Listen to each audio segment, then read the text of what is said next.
Shabbat Shalom. Shabbat Shalom.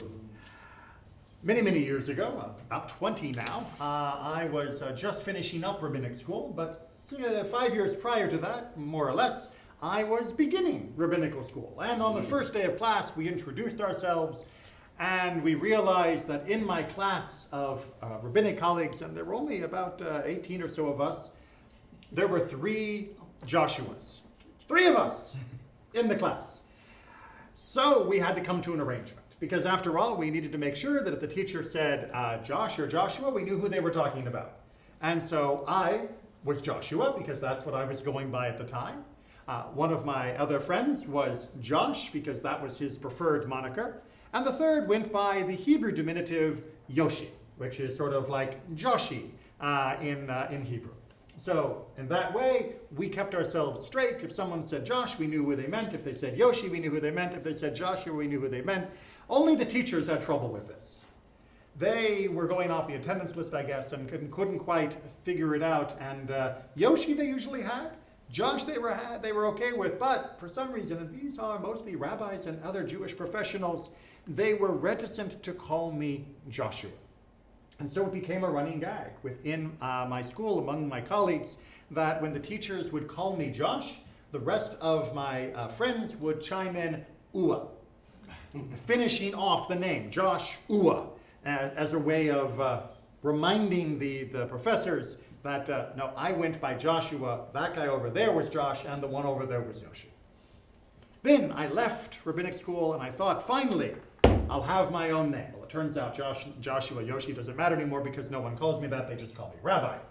But I could at least take solace in knowing that my full name would be unique, Joshua Neely, because certainly none of my colleagues are called that. How shocked am I? Every time I get a notification from Google that has a search going perpetually for my name, when other Josh Neelys out there are getting up to all sorts of things. I've been arrested twice. One Josh Neely in Nashville, one Josh Neely in Alabama. I've already been killed. Unfortunately, there was Joshua Neely who was run over while riding his bike out near Reno. And I wonder what other adventures I will get up to. But it's not that surprising. As much as my naivete, I thought I was the only Joshua Neely growing up. It turns out that, well, Neely is not an obscure name. And Joshua is certainly a very popular name, so it's only inevitable that we would end up with plenty of us sprinkled around the country. And the same goes to another level of degree with synagogue names, because synagogue names are among the most limited creativity that our people have. I always joke with people that when it comes to the composition of our poems, of our prayers, of our stories, of our philosophy, the creativity of Judaism knows no bounds and is really on a whole level of excellence. When it comes to titling things and naming things, well, we seem to have forgotten all of our creativity. We name all of our prayers after the first word, or maybe 2 words. Lecha Dodi. Why? Because, well, those are the first 2 words. They're not the most important words, but those are the first 2 words, so we call it Lecha Dodi. We call Aleinu because that's the first word, even though it's only a preposition. It's not even a major content word, but we call it Aleinu because it's the first word. All of our Torah portions are named for the first words. The traditional naming of chapters within the Talmud are named for the first words that come in those chapters. We are incredibly dull when it comes to naming. And so I should not be surprised that I grew up at Congregation Beth Israel. And then my first pulpit in Baltimore was at Beth Israel. And now I work at Temple Israel, which is practically the same thing as all of those. No more should I be surprised when I read the headlines that Temple Israel had been attacked, to realize it wasn't our Temple Israel. It was up in Michigan. Well, what happened? Somebody decided that they needed to act out their ideology at the expense of others. Thankfully, the security there, like our own, was top-notch, and they were able to stop him before he could commit any further crime than the vandalism that he perpetrated in his breaking through into the facility. But maybe it struck a little home close to home for many of you. Maybe for some of you at home, you were nervous to come tonight because it seemed almost like an ill omen that another Temple Israel had been attacked, and that maybe that didn't bode well for us here. Well, like I said, there's a limited number of names. There are lots of Temple Israels around the country. There are many Beth Israels around the countries. There are many Temple Beth Israels around the country. And that's kind of the point. That as much as we think of ourselves as being unique, we're all in this together. Yes, we are separate congregations. Each congregation has its own history, it has its own philosophy, it has its own character and culture. But we're all in this together.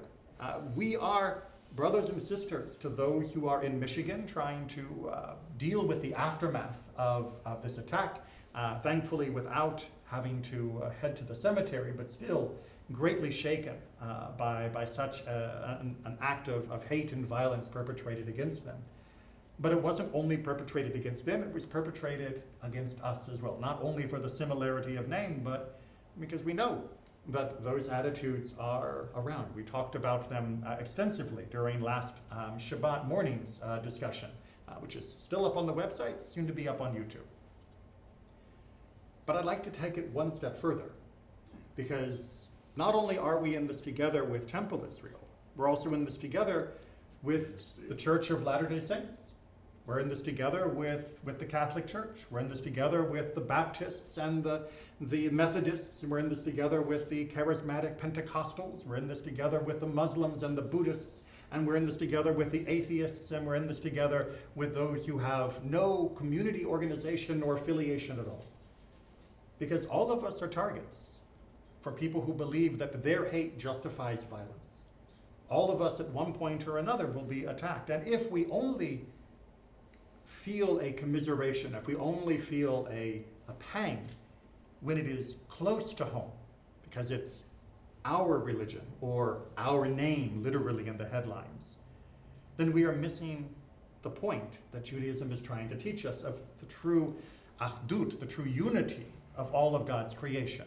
God is one, thus God's creation is one. And though we may not act like it, and certainly many of the people that I listed would not necessarily come to embrace us with open arms, nonetheless we must understand that they are part of God's creation and they have a right to life. They have a right to freedom, they have a right to live without fear. And that we should look at the attacks that have been perpetrated on places of worship and places of education and places of work as being attacks upon all of us. Even if they don't seem targeted at us in particular, they are targeted against our fellow humans. And as such, we must stand shoulder to shoulder with all that are being attacked and abused in that way. It's hard because our natural tendency when we are attacked, especially in something as pointed as this, as clearly driven by a radical form of hate, it is tempting to turn inward, to turtle, to circle the wagons and pull closer and closer in order to defend our own because we feel uniquely attacked. And while there is a disproportionate amount of hate crime perpetrated against Jews, more than half of all religiously motivated hate crimes are targeting Jewish institutions, half aren't. And those should still concern us. And the hate crimes that target religious institutions are not the majority of hate crimes. There are hate crimes against people for their race. There are hate crimes for people for looking different. There are hate crimes for people that want to love differently, that want to identify differently. There are hate crimes for people that simply are in different walks of life, different fields and professions. Hate is hate. And hate directed at anyone is hate directed at everyone. And Judaism teaches that that is not what God wants brother and sister to fill their hearts with.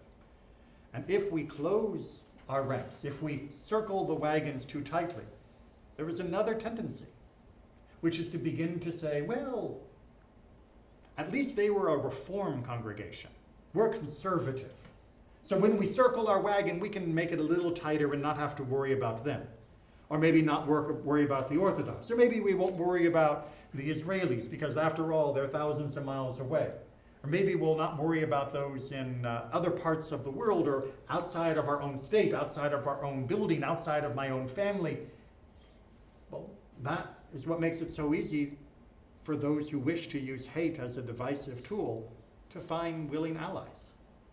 Because when each of us turns inward out of fear, those who are afraid may find no allies other than those who are preaching the message of hate. Those who actually seek to build community through the ideology of hate and violence.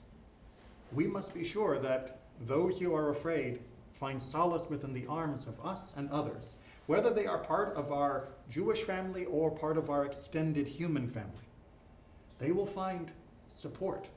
They will find love here. We do not have to approve of everything every human does, but of their right to live without fear, of their right to exist as seems right to them without causing pain upon others.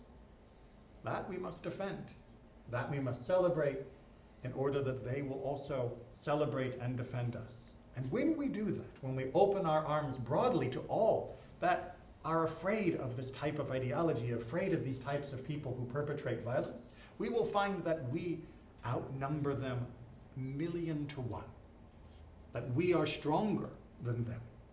We, the humanity that God has created, are able to overpower all of their hate. But only if we notice how many of us are standing against it, rather than how many cower, afraid of their neighbor, afraid of the stranger. So with that, in the week to come, find someone who isn't necessarily so close to you. Say hi. Be friendly. Show them respect. Show them appreciation. Commiserate with the struggles that they are going through. Let them hear a little of your own struggle. And that way we will blunt the edge of hate that continues to threaten to sweep across this world and across our own nation. And that way we can defend ourselves even better than the incredible security precautions we have already taken. Shabbat Shalom.